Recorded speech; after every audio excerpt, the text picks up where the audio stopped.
Какво става, хора? Днес ще ви покажем как да си смените играчът на тренировъчната арена на FIFA 14. Цъкате Escape и цъкате на второто кръгче на прочетица арена, където пише и той ще ви излезне Select Arena Player. Ето. И аз ще си избера Реал Мадрид.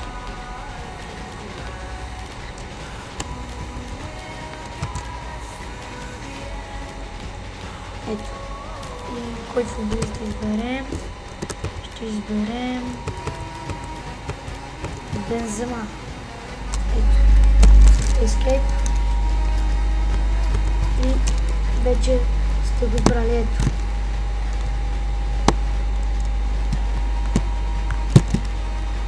Бум.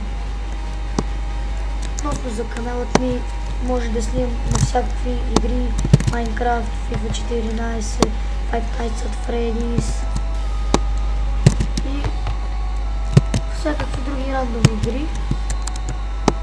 Най-често ще снимам на Minecraft и на FIFA. Може за бъдеще да видим да снимам на CS 1.6 и на League of Legends може да снимам. А да, също ще снимам и на GTI. И това беше хора за мен и каналът ми.